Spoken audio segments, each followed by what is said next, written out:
Hola amigos, ¿qué tal? Bienvenidos a esta edición de día viernes que voy a dedicar, como de costumbre, a las minucias, a menudo de la política nacional, a las algo más grandes minucias de la política internacional, pero sobre todo voy a dedicarme a un tema muy potente, muy fuerte y muy importante, esos temas que no aparecen todos los días en los titulares, pero que tienen un efecto masivo en la historia humana en general y no meramente en la historia política de un país como el nuestro.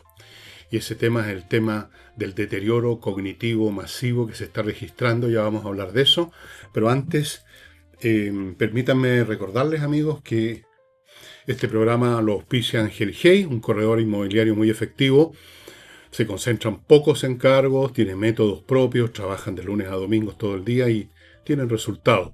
La otra empresa es Remodeling, puros profesionales a cargo de arreglar pisos o cambiar pisos, temas de pintura, pintar, arreglar las paredes, muebles de cocina, son complicados por las cañerías de luz, gas, electricidad, etcétera, y tienen mueblistas especializados en eso, tienen arquitectos para remodelaciones mayores, en fin, la hilera de profesionales larga, todos entregan un resultado profesional de una empresa de profesionales que está ahí permanentemente, no desaparece en un hoyo negro, si usted la necesita para alguna cosa para después o para responder a alguna situación, ahí está siempre Remodeling. Y termino con el método EVE, que es para eliminar aquellos defectos físicos tan feos como la guata colgante, las estrías, la celulitis y un montón de cosas más que no se eliminan con gimnasia ni con deporte, tampoco con dietas. Se eliminan con métodos específicos que se trajeron de Corea del Sur y que los administra aquí en Chile el método EVE en 3 locales, Vitacura, Concón y Los Ángeles. Vea los detalles de las direcciones, los precios, en fin, todo el asunto, véanlo en detalle en el sitio de ellos si quiere eliminar esa guata que porfiadamente sigue colgando. Bien, antes de entrar a ese tema que yo les he dicho me parece más importante que ninguno, como otros temas también que afectan a la humanidad como especie y no solamente a tal o cual grupo de personas que viven en un país, vamos a irnos a las cosas que le tocan a las personas que viven en un país. Esas personas somos los chilenos y ese país es Chile. Vamos a entrar a algunas cosas eh, propias de esta nación, como es lo que se está revelando en temas de irregularidades cometidas en el gobierno anterior, problemas de platas finalmente, platas que desaparecieron, platas mal usadas, platas que no existían, platas que, en fin, platas, muy escandaloso, se ha visto en todas las reparticiones públicas y donde se registra, aparece, salta la pu. Esa es la verdad.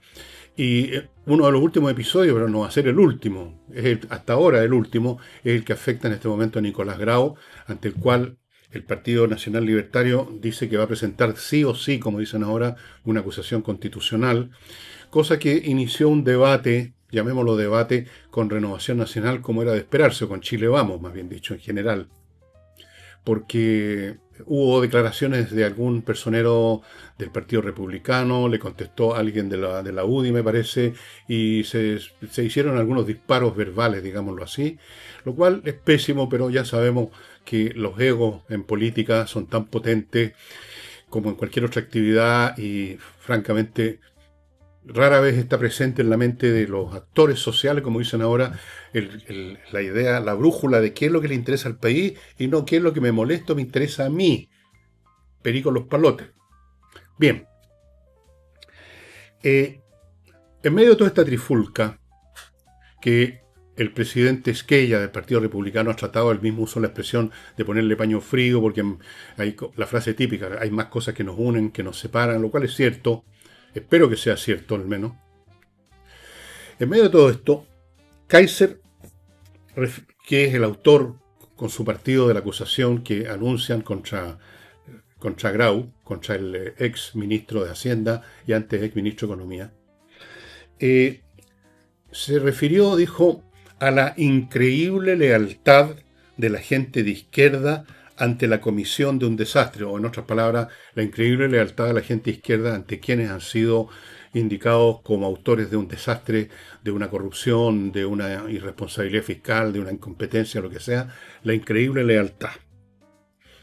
Yo me voy a permitir, con todo respeto, Kaiser, hacer una leve corrección o modificación, si usted quiere, de su expresión. Puede que haya lealtad, pero aquí lo fundamental, estimados amigos, por lo cual la izquierda defiende con dientes y uñas, a ojos cerrados, a Grau y a cualquier otro, no es la lealtad, sino que es el instinto de supervivencia. Si cae uno, caen muchos más. Esto es como una cordada de montañistas. Ustedes saben lo que es una cordada de montañistas. Los montañistas van subiendo en hilera, en una línea vertical, uno va primero, otro después, otro después, y están todos unidos por una misma cuerda. Si se cae uno, lo sujetan los demás. Y tienen que hacerlo, o se caen todos, están todos unidos con la cordada. Si no logran sujetar a uno, empiezan a caerse todos, queda la tendalada. Entonces, eso es instinto de supervivencia. Yo no sé si en lo particular la gente de la izquierda, toda ella, tiene un amor profundo por Grau, o simpatía, o amistad. No, eso no viene a cuento. Puede que lo tengan algunos y puede que otros no. La cuestión es la supervivencia. ¿Por qué? Porque si Grau es acusado sin que lo defiendan, lo dejan entonces débil. Es como una confesión tácita de que efectivamente el tipo cometió muchas faltas. Pero si cometió muchas faltas, no las cometió solos, porque es una cordada, un bando político que llega al poder, es una sola unidad, están todos relacionados administrativamente, políticamente, en todos los sentidos. Si cae uno, caen muchos más, pueden caer todos incluso, puede caer un partido completo. Se derrumban. Primero porque el acusado que se ve indefenso, que nadie lo solidariza con él, o una solidaridad muy leve, una declaración y nada más, y lo dejan caer literalmente, ese tipo va a estar dispuesto eventualmente quizás a denunciar todos los demás. No va a tener mucho interés en proteger a quienes no lo protegieron. Pero aunque así no sea, aunque el tipo, él con lealtad a los demás, no los demás con él, se queda callado, no involucra a nadie, el hecho de que la cosa siga adelante, que la acusación siga adelante, que el asunto se desarrolle más y más, empieza a descubrir lo que se tiene que descubrir inevitablemente, que en política, como prácticamente en toda actividad humana, el protagonista no es una sola persona, es una red de gente que está asociada para llevar a cabo lo que llevan a cabo, para llevar a cabo incluso los actos de corrupción. Piensen ustedes en la transferencia de dinero a las fundaciones. Eso no lo hizo solamente una persona modificando un libro de contabilidad, pues. Ahí están involucrados los que recibieron las plata, los que supieron, los que miraron por otro lado, los que ayudaron a hacer esa transferencia. Mucha gente. Es una red. Es una banda. Entonces, hay que defender a Grau. Porque además el día de mañana puede ser otro. Y podría ser mucho, porque por lo mismo que acabo de decir, es una red. Están todos metidos. Algunos, aunque solo sea con una complicidad por omisión, porque no dijeron nada, porque miraron por otro lado, porque se hicieron los pelotudos, un poco como el ex ministro de Vivienda, el señor Monte, que dijo que no había visto lo que estaba pasando en su ministerio, que lo estaban, digamos, drenando de fondos para mandarlo a las fundaciones. Entonces, esto no es lealtad, esto es instinto de supervivencia, Kaiser. Johannes, ¿no? Te llamas tú. Sí. Instinto de supervivencia. Esa es lo que cuando llaman a la unidad a la izquierda, que lo hacen a cada momento, la unidad, llamamos a la unidad, en gran parte esa unidad es la unidad de los que se defienden, digamos, se estrechan filas para defenderse de situaciones que ellos saben que son, digamos, son delictuales o indefendibles o propias de un mal manejo, de una mala gestión, o sea que hay un pecado. Y por lo tanto, con mayor razón tienen que defenderse en patota. Y si es posible aprovechar, incluso para contraatacar diciendo que el gobierno o la derecha, los fascistas, están en una campaña de venganza, una cacería de brujas. Entonces, los que fueron victimarios de las finanzas públicas se convierten en víctimas de los fascistas. Se da todo vuelta. Así que de eso se trata, Johannes. Esto no tiene nada que ver con la lealtad. Dicho sea de paso, la lealtad es una virtud muy rara, pero especialmente rara en la política. En la política, con tal de tener poder, de llegar al poder, de conservar el poder o de acrecentar el poder, la gente está dispuesta a degollar a su abuelita. Se acusan, se atacan, se desprestigian, se insultan. Todo el tiempo. Se pelan. Yo les he contado que tengo, hace tiempo que no les recordaba esto, pero se lo he dicho en algunos programas, que gente incluso dentro del PC, a la cual yo conozco de muchos años, me cuenta cosas, no todo, pero me cuentan algunas cosas, y yo les he dicho cómo pelaban, cómo se reían de Boric en muchos momentos. Y como dice una frase, la mitad del mundo se ríe de la otra mitad. Eso pasa todo el tiempo, así que lealtad aquí no es en la palabra precisa. Yo creo que es simplemente, primero, instinto de supervivencia y después el intento, no el instinto, el intento de convertir esto en un arma, dar todo vuelta. Pero está bien. Es indiferente en realidad cómo se catalogue este asunto.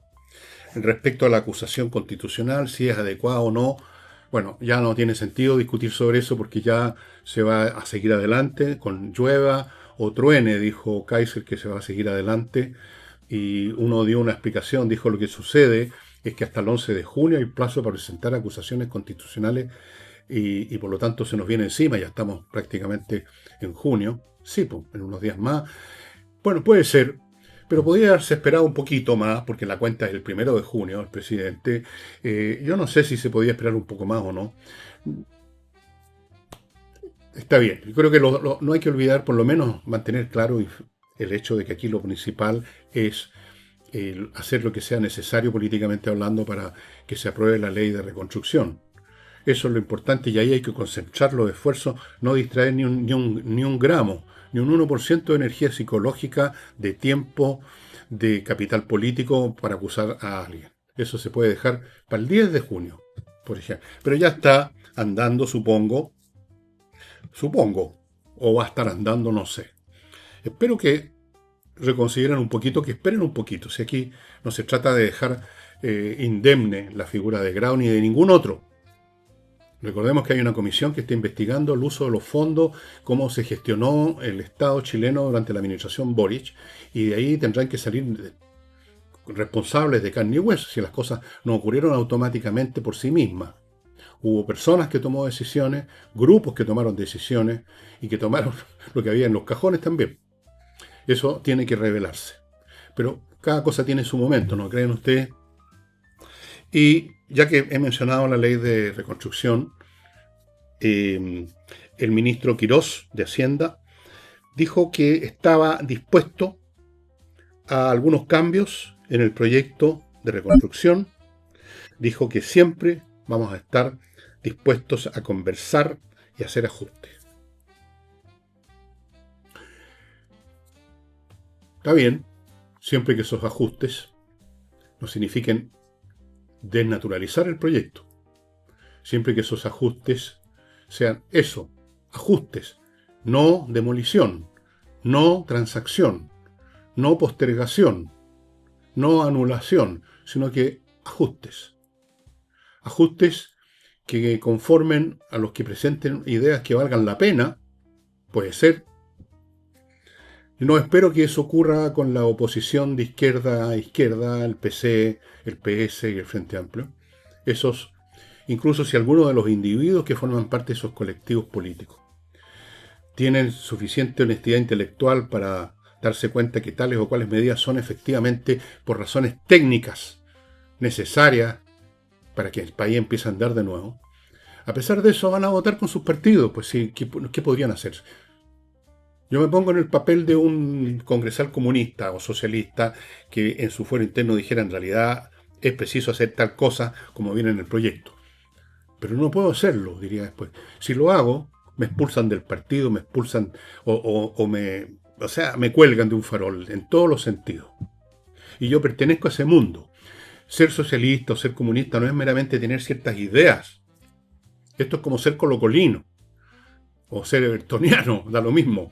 Es una participación en una cultura política, humana. Usted es comunista en mucho más sentido que simplemente haber leído, si es que leyó El Capital de Carlos Marx. No. Entonces, usted sería exiliado. Usted lo mandan al desierto si vota otra cosa. Lo tratan de traidor. Lo escupen literalmente. Entonces, no se puede esperar que de ahí vaya a salir alguien, porque el voto no es secreto. Y aunque lo fuera, no se atreverían. Entonces, por ahí no se puede esperar nada. De eso que se llama el socialismo democrático, entre los cuales se involucra el Partido Socialista sin ninguna razón, creo yo, porque están casados con el PC hace rato y siguen casados y lo declaran, especialmente sus juventudes, que como corresponde a casi toda juventud, ya lo vamos a ver, esto del colapso cognitivo, son, digamos, siempre los más radicales, los más en blanco y negro en todo, los más revolucionarios, los más intensos, los más pasionarias. Entonces, del Partido Socialista no se espere nada tampoco. Puede esperarse algo por supuesto, del PDG, yo espero cosas de ahí, de la democracia cristiana, quizás, no sé, algún individuo suelto del Partido Socialista todavía ahí podría escabullirse alguien y decir, no, pues, conforme a conciencia, esto es lo que hay que votar y no lo que me dice la señora Bodanovich, que ella sí tiene un interés absolutamente indestructible, digamos, de mantenerse en la línea del Partido Comunista. Pues sí, al final del cuento el Partido Socialista, pese a su historia larga y su densidad histórica, su, qué sé yo, al final no son el carro de cola, pero son el primer carro del tren, cuya locomotora es el Partido Comunista. El carro, digamos, de primera clase, pero carro, arrastrado. Bueno, así es que vamos a ver qué sucede con este proyecto en el Senado, donde la oposición tiene muchas esperanzas de poder descuajeringarlo completamente. ¿Por qué? Bueno, ellos son así, ellos quieren echar abajo este gobierno, ellos lo quieren demoler, como hicieron con el de Sebastián Piñera, ellos quieren volver al poder, ellos tienen una concepción del mundo en virtud de la cual esto que ellos mismos bautizaron neoliberalismo es algo satánico que hay que destruir. No se puede esperar más que eso y no hay más que hablar, la verdad. Y permítanme ir a mi primer bloque, estimados amigos, que lo inicio con Oxibiota, el polvito que viene en un sobre, que usted echa al agua, en media hora se convierte en una colonia de bacterias aeróbicas, y con eso usted elimina de raíz los malos olores, por razones que les he explicado muchas veces. De raíz, no lo tapa, lo elimina. No hay malos olores, no hay gases con malos olores. Se está usando en muchos restaurantes, en muchos casinos, en muchas casas, incluida la mía. Se puede usar para verter en el desagüe de la cocina, en el baño, se puede vaporizar en los jardines, se puede usar de muchas maneras y el efecto siempre es el mismo, elimina de raíz los malos olores. Continúo con Fastmark, empresa chilena de carga, desde Estados Unidos a Chile, atiende tanto a empresas como a particulares, cargas grandes, cargas pequeñas, pero con la misma diligencia, con la misma eficiencia. Si usted compró una bicicleta de carrera especial en Wyoming o en Montana, la puede traer con Fastmark y va a llegar tan bien como le llega los cargamentos en container a las empresas. Fastmark.cl. Y continúo y termino este bloque con flamencas.cl, el sitio donde usted puede ubicar a artistas del flamenco disponibles para amenizar funciones privadas como las que les he explicado muchísimas veces, cumpleaños, bodas. Allí también han participado en eventos corporativos, en restaurantes, suelen estar siempre en Casa del Jamón, algunos días del mes, pueden estar en otros restaurantes, etcétera. Ellos ponen el equipo, ¿eh? Usted no tiene que preocuparse. Si usted es un privado que quiere un número de flamenco en un cumpleaños en que va a asistir toda la familia, se van a juntar como 40 personas y usted quiere un número lindo, usted no tiene que hacer nada. Ellos traen el tablado, el equipo de música, la amplificación y ellos mismos. Todo. Bien. Antes de entrar al tema gordo de este programa, creo yo, el que me parece más importante, hay otra cuestión que también es muy gorda y que voy a examinar a su vez en otro programa, que es lo que está pasando no solo en Chile, sino en todo el mundo, pero me voy a concentrar en Chile. La crisis de maternidad. Las mujeres y sus parejas, como dicen ahora, ya sean marido o parejas, no quieren tener hijos, o quieren tener muchos menos. ¿Por qué?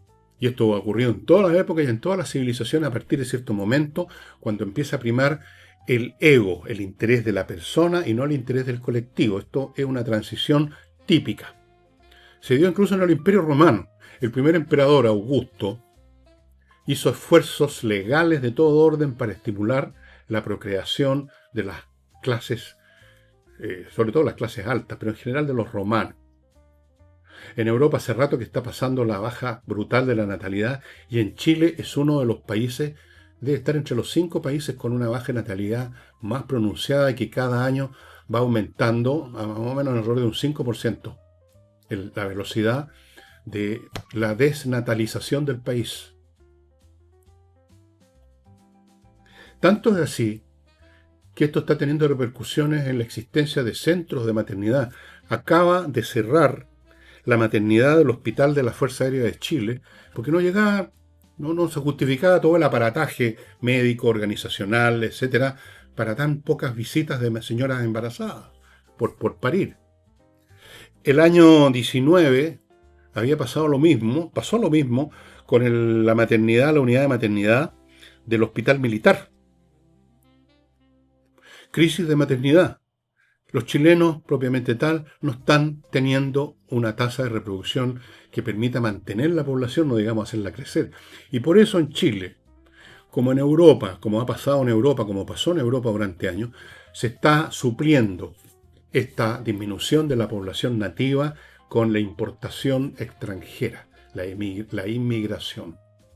Yo no sé si esto lo tuvo en cuenta la señora Bachelet cuando abrió las puertas a la inmigración masiva, o fue por otras razones políticas, probablemente, ideológicas, lo que sea. Pero resulta que hay menos chilenos, entendiendo como chilenos a los nacidos, a cuyos padres son chilenos, sus abuelos son chilenos. Una crisis. Y esto es global, es planetario. En Europa, en España, en Francia, en todas partes, prácticamente es lo mismo, grados más, grados menos. La gente, las mujeres no quieren tener hijos, quieren privilegiar su vida personal, su carrera, su profesión, su comodidad, por último, porque tener hijos, especialmente para las mujeres, también para los hombres, pero especialmente para las mujeres, es pesado. La maternidad, ser madre, es una profesión de las 24 horas del día y de toda la vida, en realidad, si uno realmente es mamá.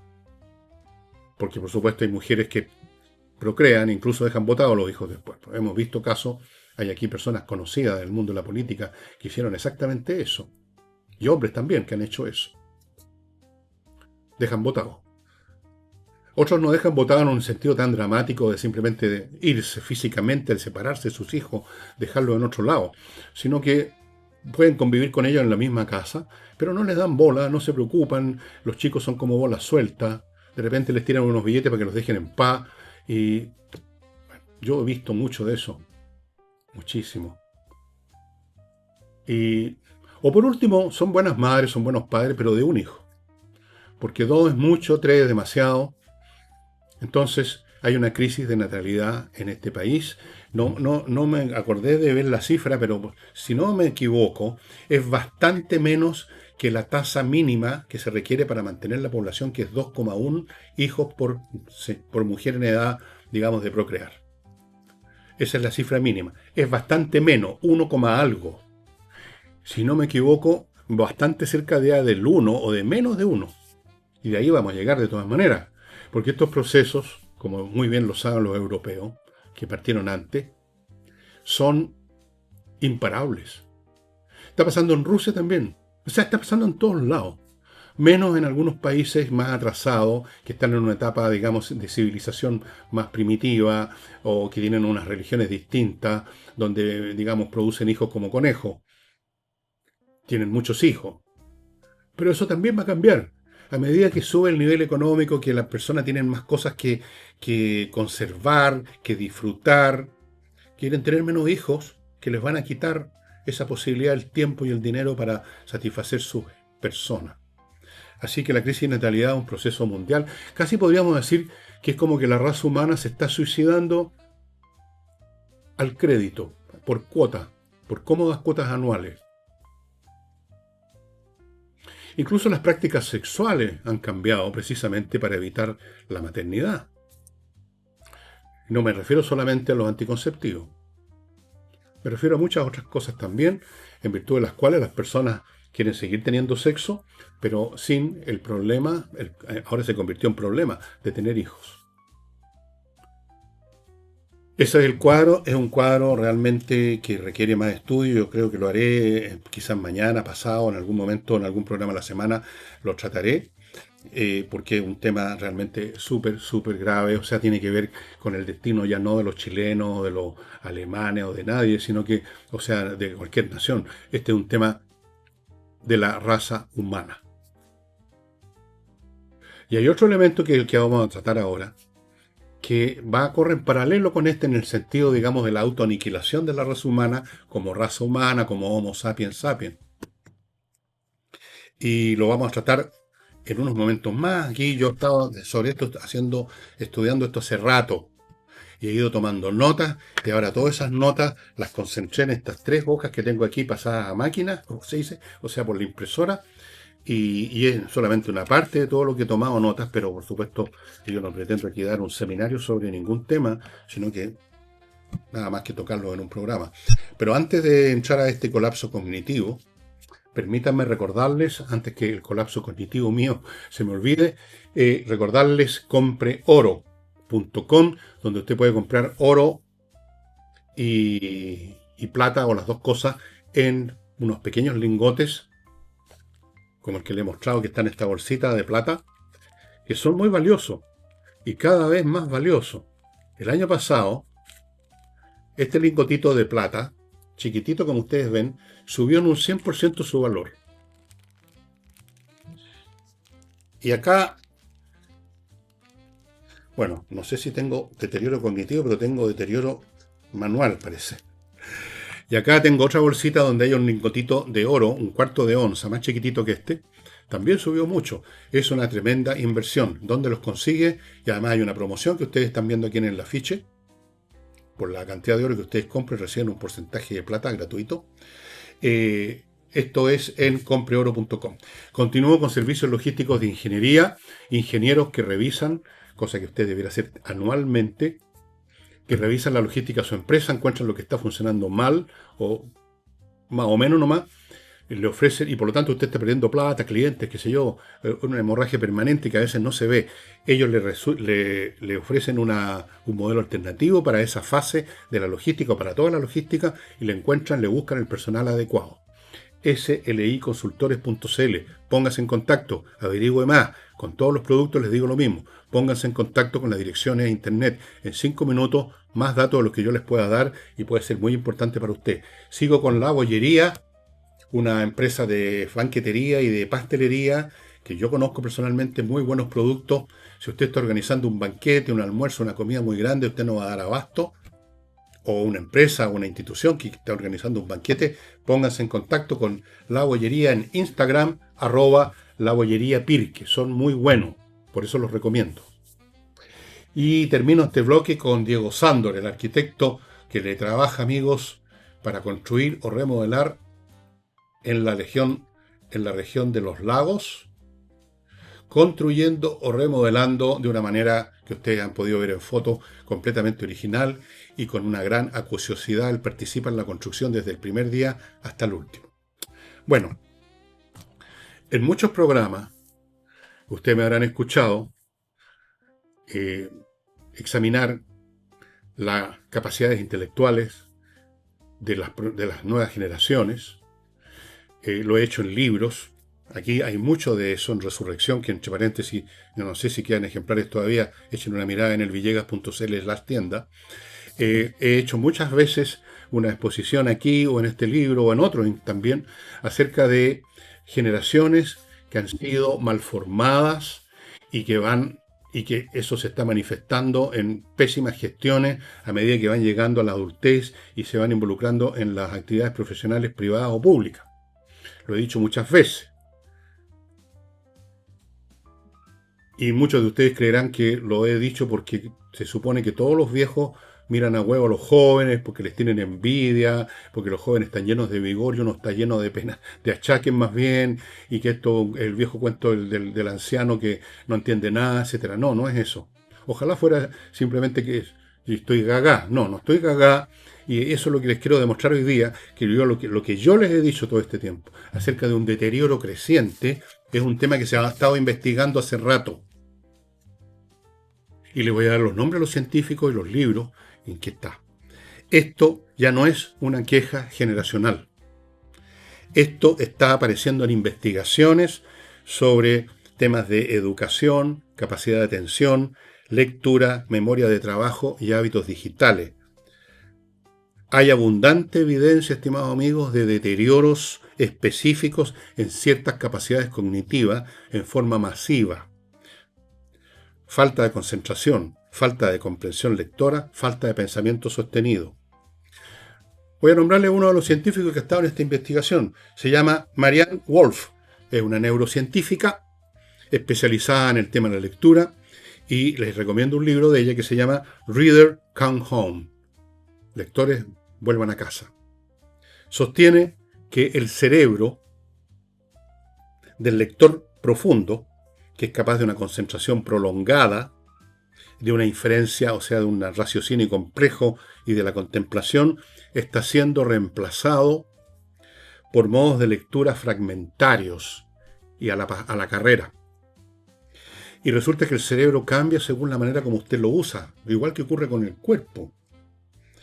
La lectura digital, la que usted hace, por ejemplo, en TikTok, la cosa la rápida que ve, favorece, digamos, disminuye una cuestión fundamental en las capacidades cognitivas, que es la concentración, de la cual he hablado tantas veces, la capacidad de hacer un esfuerzo para sostener una atención en un tema prolongadamente. Ya no es usted capaz de un análisis complejo porque ha perdido la capacidad de sostener el esfuerzo que requiere un análisis complejo. Esto es exactamente lo mismo que pasa con la musculatura física. Se habla del sedentarismo, ¿no? De las personas que pasan sentadas, yo caigo en ese pecado, y que empiezan a perder habilidades para caminar, incluso para todo. Bueno, hay también un sedentarismo intelectual, estimados amigos. Disminuye la paciencia cognitiva, como dice Marianne Wolf. La paciencia que permite concentrarse en un tema hasta empezar a entenderlo y luego registrarlo en la mente y asociarlo con otros contenidos. Después hay otro autor, se llama Nicholas Carr. Internet, dijo, modifica la arquitectura de la atención, la manera como se atiende. Cuando uno está inmerso en el mundo digital, en vez de estar inmerso en la lectura, voy a poner las cosas en blanco y negro porque uno puede hacer las dos cosas en cierto sentido, pero para hacer el punto. Cuando uno está metido solamente en el mundo digital, como hacen tantos jóvenes, ya 2 o 3 generaciones, pero especialmente las 2 últimas, la generación que llaman Z, Y, no sé, una serie de nombres, la Millennial creo que hay una, están recibiendo estímulos constantes por todos lados, entonces no se concentran en ninguno. Están haciendo varias cosas al mismo tiempo, eso que llaman caminar y mascar chicle al mismo tiempo, como si fuera una gracia, cuando es un defecto. Buscan recompensas rápidas, o sea, algo interesante, estimulante al tiro. Están entrenando un cerebro, modificando, yo diría, deformando un cerebro, orientado al cambio continuo, más que a la permanencia reflexiva. Y resulta que reflexionar, por definición, incluso si ustedes buscan la etimología del verbo reflexionar, tiene que ver con concentrarse en una cosa y empezar a escarbar ahí. No pasar de una cosa a otra mariposeando como una mariposa. Se han hecho muchos experimentos, amigos, porque vean ustedes que esto no es un tema mío. Muchos experimentos que muestran claramente aquí lo anoté, reducción de la comprensión cuando se lee en la pantalla en comparación a cuando se lee en el papel. Ustedes dirán, es lo mismo. No es lo mismo. Hay una peor retención. hay más interrupciones, hay una degradación del rendimiento con la multitarea. Obvio, cuando se hacen varias cosas al mismo tiempo, ninguna se hace realmente bien porque no se ha concentrado todas las capacidades que uno tiene en esa tarea. Así que las cosas quedan, en el mejor de los casos, a media, a la virulí. La atención fragmentada es lo peor que puede haber, mascar chicle y caminar, que es lo que se hace cuando se está con la pantallita. Porque se requiere una cosa, para razonar bien, se requiere una cosa fundamental que se llama memoria de trabajo. Cuando usted está llevando a cabo un raciocinio, usted tiene que estar, cuando va en el paso 4, tiene que recordar los elementos que resolvió en los pasos 1, 2 y 3 para poder continuar. Es como cuando usted resuelve un problema matemático, ahí está muy clara la cosa. Usted tiene que ir recordando los puntos que ya resolvió en las etapas anteriores. Cuando resuelve una ecuación, primero despeja una cosa. Entonces tiene que recordar qué es lo que queda cuando se despejó esa cosa para seguir en el paso siguiente. Y así sucesivamente. Si no, no se puede razonar. Eso se llama memoria de trabajo. Más aún, si hay otros estímulos que están apareciendo, pues. De repente usted está viendo algo en la pantalla, en el computador, y aparece uno de esos que llaman diálogo, un aviso de que le llegó un mail, de que tiene un WhatsApp, qué sé yo. Entonces pasa otra cosa, se pierde la cadena, se rompe la cadena del raciocinio. Entonces se termina haciendo todo superficialmente, lo que se alcanzó a agarrar en unos pocos segundos, antes de profundizar, y con eso se queda. Bueno, yo anoté millones de cosas, me voy a saltar muchas, porque esto del cuento nunca acabar. Fíjense, aquí hay otro estudio que anoté. La presencia del smartphone, esto lo tengo apagado, o sea, en silencio, para que no me joda. Pero hay gente que vive todos los días. Yo les he dicho que cuando salgo a regar, en la mañana o en la tarde, veo mucha gente que pasa caminando por la calle donde vivo, mirando así, caminando así. Viven con eso. Bueno, hay estudios sobre eso. La presencia del smartphone reduce el rendimiento cognitivo. Funciona como lo que ellos llaman carga atencional latente. Fíjense ustedes en qué se expresa esto. Usted lo puede ver, por ejemplo, cuando va a un restaurante. Están todos, supuestamente para hacer vida social, con unos platos, con unos tragos, están todos con el celular, no en el bolsillo, fondeado en alguna parte como debe ser, o en su casa, apagado. Ahí lo tienen, al lado del tenedor y el cuchillo, y están a cada rato mirando así, a ver si no ha llegado alguna cosa. Eso es la carga atencional latente, distracción. Bueno, después están los videos ultra cortos, esos que usted ve en YouTube, a veces en TikTok, la misma cosa. Han intensificado la desconcentración. El sistema entero de su mente maximiza, le da prioridad a la novedad, acelera el ritmo del estímulo. Ya no le basta eso, que venga otra cosa. A los 30 segundos de que está recibiendo algo en TikTok o en otro lado, usted ya se lateó y quiere recibir otro estímulo para mantenerse con esta especie de jale digital. Entonces, y aquí anoté una frase que saqué de uno de estos libros: la mente se acostumbra a ciclos rápidos de recompensa y luego experimenta los textos largos, clase extensa, como dolorosos. Acuérdense de esta frase que uno escucha incluso de estudiantes universitarios: la carga académica excesiva. Todo empieza a convertirse en excesivo cuando usted se acostumbra a este tipo de información rápida, superficial. Más aún, y esto sí que es grave, en varios países desarrollados ya se ha detectado, esto no lo digo yo, esto son investigaciones, estancamientos y retrocesos parciales del coeficiente de inteligencia. James Flynn, uno de los investigadores que en alguna vez dijo que estaban aumentando los promedios de inteligencia, ahora dice que no, parece que hay una reversión, hay un deterioro educativo, en primer lugar una razón, cambios culturales, disminución de la lectura, que es fundamental para el desarrollo del CI, contaminación cognitiva digital, etc. Menos inteligente significa coeficiente intelectual. Cuando yo estaba en el colegio, amigos míos, y no solamente en mi colegio, seguramente en muchos, cuando los alumnos llegaban a quinto año de humanidades y el próximo año tenían que elegir, ya tenían que empezar a decidir qué es lo que vamos a estudiar y todo, llegaban un equipo de la Universidad de Chile, del Departamento de Psicología, a hacer pruebas. Una prueba era para que las personas, los cabros, tuvieran más claro para qué, digamos, podían, eh, a qué podían dedicarse, que estuviera más en sintonía con su vocación, con sus intereses, con sus capacidades. Y entre las pruebas que hacían, habían varias pruebas, había una de coeficiente intelectual. Eso se hacía. Y yo creo que los resultados, yo me acuerdo los resultados de varios de mis compañeros y del mío, por supuesto, deben estar archivados en alguna parte del departamento de psicología, por si ustedes no creen. Ahí están. Bueno, eso se hacía. Bueno, yo no sé si se hace ahora en los colegios eso, yo me imagino que no, porque ese tipo de cosas generan diferencias, pues unos tienen un CI mucho más alto que otros, y eso hoy en día, en la cultura de hoy en día, eso es intolerable, esto de las diferencias, todos tienen que ser iguales, hay que sacar patines, así que yo creo que ya ni siquiera se hacen pruebas, digamos, de materias del colegio muchas veces. Entonces esto del CI menos todavía. Pero estos gallos hicieron la investigación y descubrieron que está bajando el coeficiente intelectual promedio de las poblaciones. Bueno, y hay muchos fenómenos más.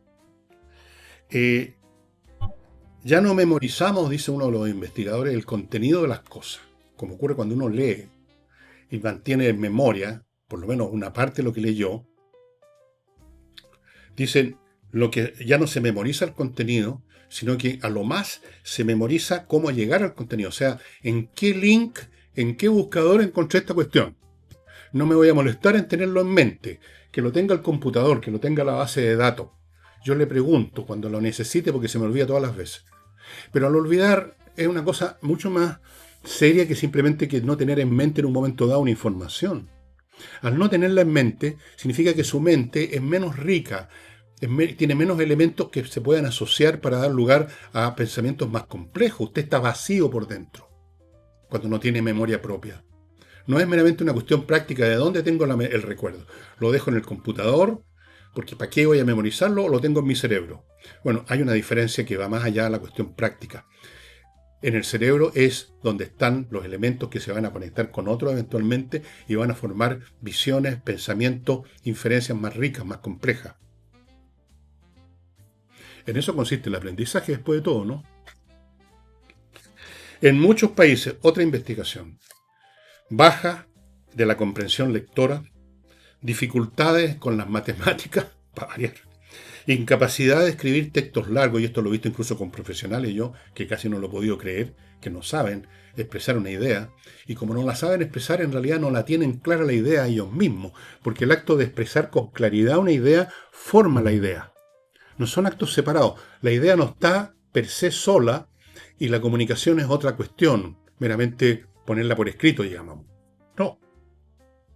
Si usted no puede comunicar algo claramente es porque no lo tiene claro. Y si no lo tiene claro, no es un pensamiento. Es un amontonamiento de percepciones, de impresiones, no un pensamiento. Y baja tolerancia a la frustración intelectual. Aquí aparece otra vez el tema de la carga académica, amigos. ¿Más pruebas quieren ustedes de esto? Para que no crean que esto es un invento mío. Las pruebas internacionales de rendimiento académico, como una que se llama PISA, tal como suena, PISA, han mostrado retrocesos importantes tras la pandemia. Pero otros investigadores sostienen que el deterioro venía de antes.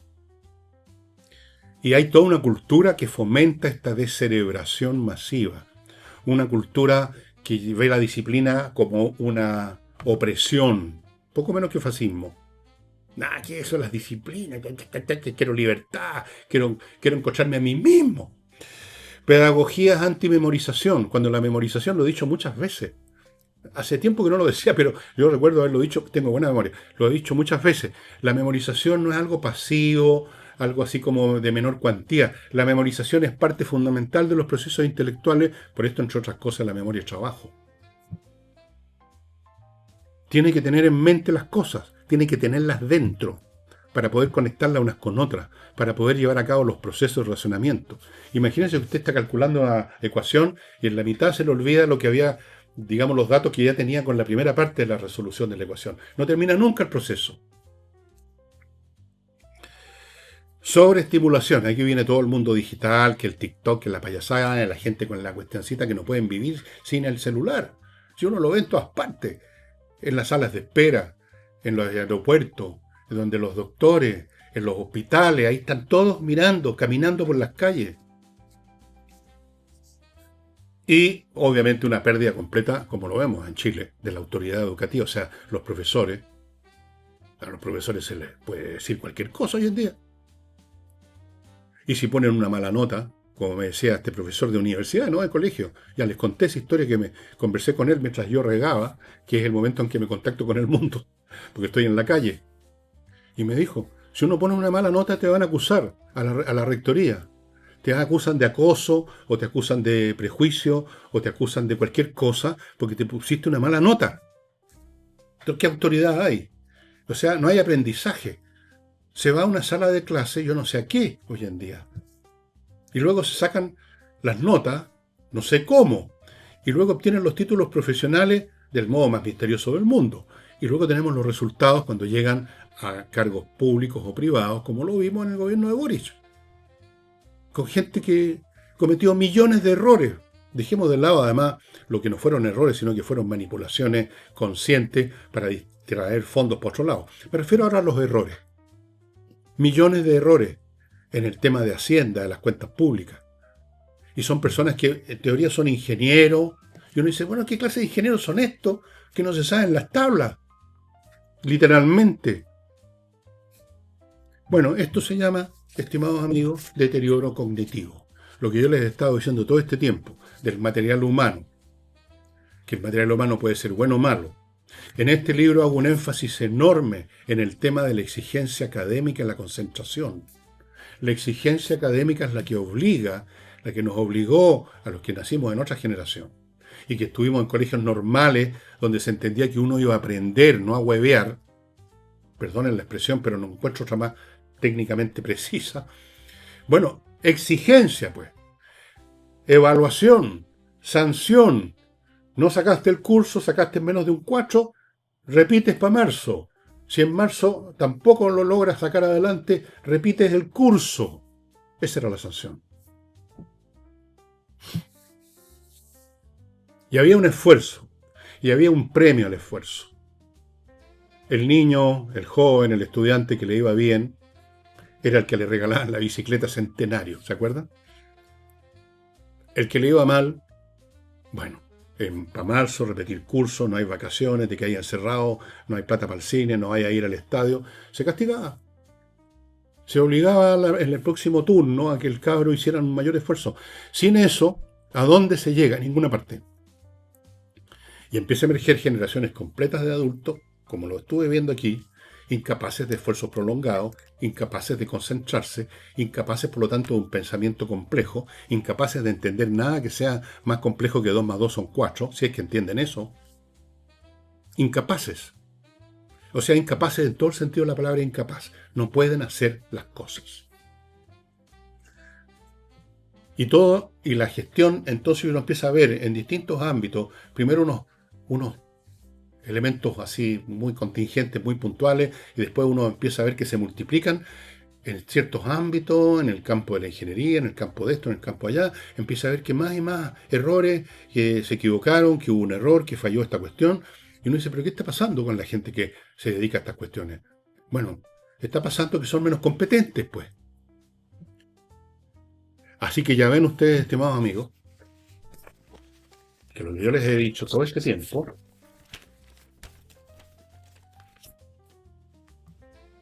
no era un capricho mío derivado de que yo tengo 77 años y que estoy por lo tanto molesto con los jóvenes. No, para nada. Yo tengo hijas, tengo nietas, ¿cómo voy a estar contra los jóvenes? Bueno, sobre todo contra mis nietas, que esos son los más jóvenes. No, uno ve y uno lo lamenta. Y uno está feliz cuando descubre, porque hay jóvenes que sí hacen el esfuerzo, que sí se concentran, que sí piensan correctamente, que sí se saben las tablas, que hacen las cosas bien y que van a ser profesionales brillantes en su momento. Uno está contento.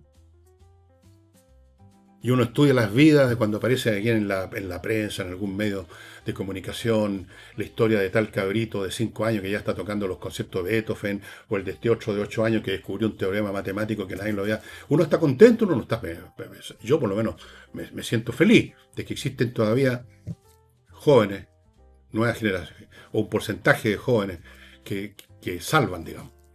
Pero resulta que no basta, y lo digo también en este libro Resurrección. No bastan los talentos especiales que son el 1%, el 1 por 1000. Se necesita el rank and file, un rank and file competente. No bastan los super talentos, los genios, los tipos de inteligencia superior. Se necesita que la gente normal sea competente también. Pero para eso se requiere otra cultura pedagógica, otra cultura en todos los sentidos. Se requiere, ya no se puede, ya esto es una cosa irreversible, acabar con el mal uso de esta cuestión. Yo también tengo. Pero para mí esto es un teléfono, punto. Y a veces, rara vez estoy fuera de mi casa, pero si estoy fuera de mi casa, si me quieren comunicar conmigo algo importante en la familia, está el WhatsApp o el teléfono. Para mí no es estar mirando, no tengo TikTok, no tengo ninguna de esas cuestiones. O sea, el instrumento está bien, es un facilitador de muchas cosas, igual que el computador, obviamente. Yo trabajo todo el día con el computador escribiendo o viendo datos como estos que les acabo de mencionar. Pero hay otros que ocupan el computador como un reemplazo de su propia vida, como una droga, literalmente. Eso es pésimo. Así que estas medidas que de repente se anuncian en Chile y en otras partes de limitar, de impedir que los cabros entren al colegio con el celular, yo no sé si servirán o no, pero por lo menos señalan de que se detecte que aquí hay un Winston, we have a problem, muy, pero muy serio. Y si ahora conectamos este hecho con el desarrollo de la inteligencia artificial, y esto también lo he dicho en algún programa, uno puede imaginar un mundo de mañana donde la raza humana va a ser como un parvulario, con unas personas, digamos, realmente debilitadas mentalmente, viviendo a costillas de lo que van a estar haciendo por ellas las inteligencias artificiales. Produciendo, administrando, organizando, porque los seres humanos van a ser unas criaturas patéticas, buscando simplemente satisfacciones físicas, distraerse, con los ojos hipnotizados mirando pantallas, con droga. Yo me imagino ese cuadro como uno de los posibles, ¿eh? O sea, creo que en este momento vamos para allá. Pero como por un tubo. Bueno, permítanme ahora, estimados amigos, pasar a otro tema, a un bloque comercial. Compre oro, esto ya lo mencioné, así que ahora vamos a Eudora Vinos para tratar un tema más agradable que el que acabo de decir. Fíjense en este vinito blanco, Finca Remendio. Un blanco del año 24 que usted no encuentra en ninguna botillería, ni siquiera en esas botillerías tipo boutique, pitucona, donde hay vinos especiales. Esto solamente lo encuentra si usted es socio del Club Eudora. El Club Eudora tiene varias formas de convertirse en socio.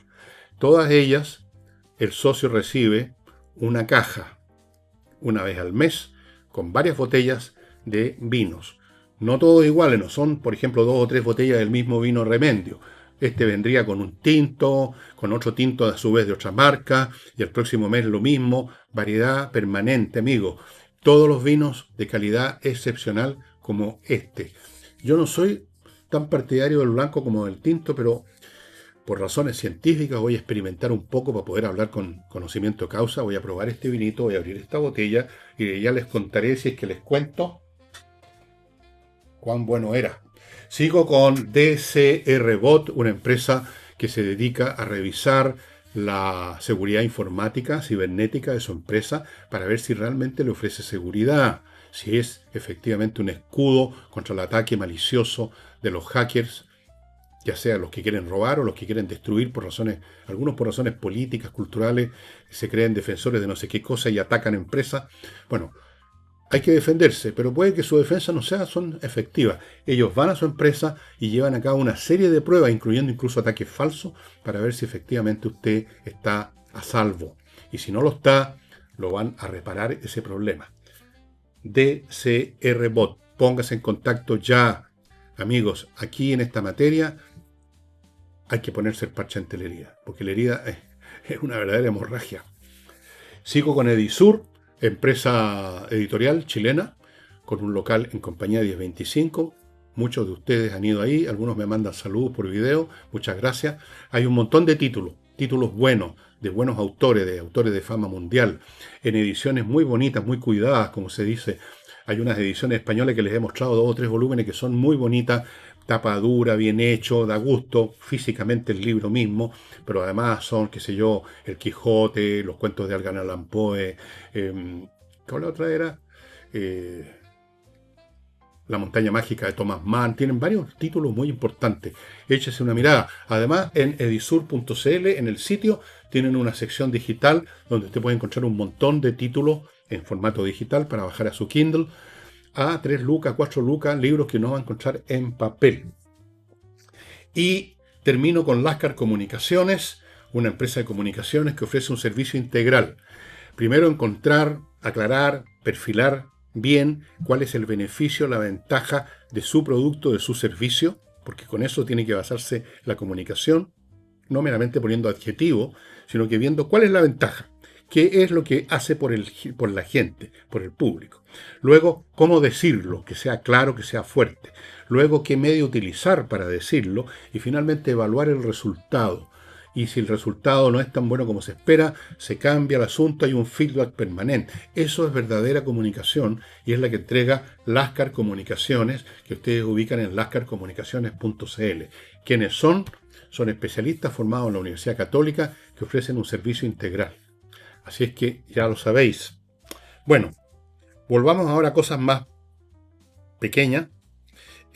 Al parecer, en la cuenta pública del 1 de junio van a haber algunas novedades. CAS quiere que participe la gente, quiere que en ciertos sitios que ustedes pueden ver en la prensa manden ideas de cómo querrían que fuera el país, qué querrían que se hiciera, y todo eso va a estar incorporado en la cuenta. Hay una intención, parece que escucharon a Nicole Rodríguez, de que la comunicación sea más allá de los métodos un poco ya embalsamados, tradicionales, la cuenta así, el presidente en un escritorio con las banderas atrás y el escudo de Chile y toda la cosa de siempre. Quiere ir más a la vena del público, que el público esté realmente involucrado en lo que se está haciendo. Me parece una excelente idea. Se pueden hacer más cosas también, pero bueno, eso está en manos de los especialistas del gobierno. Y quiero terminar el programa refiriéndome a Codelco, amigos, que ha cambiado de presidente del directorio. Ahora está el señor Bernardo Fontaine y se espera que se tomen medidas para mejorar el rendimiento. Respecto a eso, la oposición sigue majaderamente insistiendo en que aquí hay un peligro de privatización. Primero, respecto a esto, la privatización no tiene por qué ser automáticamente, a priori, considerada un peligro. Eso es una imbecilidad ideológica. Lo que interesa es cuánta plata le produce al país Codelco. No si cumple con las ensoñaciones fantasiosas de la izquierda. Pero además, segundo, no está tampoco en los planes de este gobierno privatizar. A lo más privados que participen en algunas actividades, en algunos proyectos de Codelco, como se ha hecho desde antes. Lo hizo el gobierno de Boris, lo hizo el señor Máximo Pacheco. Creo que son como una docena de iniciativas de Codelco en que participaron privados. Que participen privados no equivale a privatizar Codelco. Punto número 1. Arreglar la administración para que funcione como debe ser y no se inventen cifras falsas como se hizo con la producción de cobre. Que no hayan negociados, que no hayan ineficiencias que le cuestan al país miles de millones de dólares. Eso no es privatizar, eso es optimizar. Suena parecido pero muy distinto. Pero resulta que la izquierda usa este pretexto de que aquí se pretende privatizar como un escudo o como un manto para cubrir las ineficiencias, los descalabros, no voy a decir la palabra robo, pero los desarreglos en que ha estado involucrado no solo en el gobierno Boris, desde antes, Codelco. Hay que limpiar la casa, estimados amigos. Se supone que Codelco es el sueldo de Chile, estimados amigos, no el sueldo de los políticos, no el sueldo de los apitutados. no meramente el sueldo, incluso los trabajadores de Codelco que por último están trabajando, me refiero a los mineros, que se sacan la cresta con sus cascos que a veces perecen, como en los últimos tiempos han muerto 11. Por lo menos ellos se sacan la... decir una palabra muy fea. Ya. Los ingenieros también. Pero hay otra gente que se llena los bolsillos con Codelco. Negocios raros, cuestiones, licitaciones oscuras. Algunos consideran a Codelco como algo así como el feudo de ciertos partidos políticos, como otras organizaciones, como ENAP. Entiendo que era el feudo de la democracia cristiana. Es un botín. Codelco convertido en botín hace mucho tiempo. Entonces, no se escuden los que se aprovechaban de ese botín, los que hicieron de Codelco un botín, no se escuden detrás de este clamor de que van a querer privatizar y Codelco, no me toquen Codelco, como dijo un genio del sector.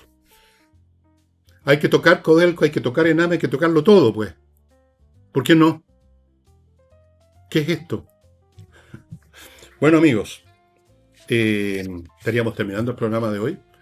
Mañana, sábado, tal vez me meta en este tema que mencioné a la pasada, de la crisis de natalidad y darle ejemplo, cómo se trató este problema en la época del emperador Augusto en Roma, en qué otras sociedades ha ocurrido, cuándo empezó en Europa, cómo se vincula esto con la inmigración masiva que hubo hacia Europa y que ahora se convirtió en un tumor, en un problema para muchos países europeos.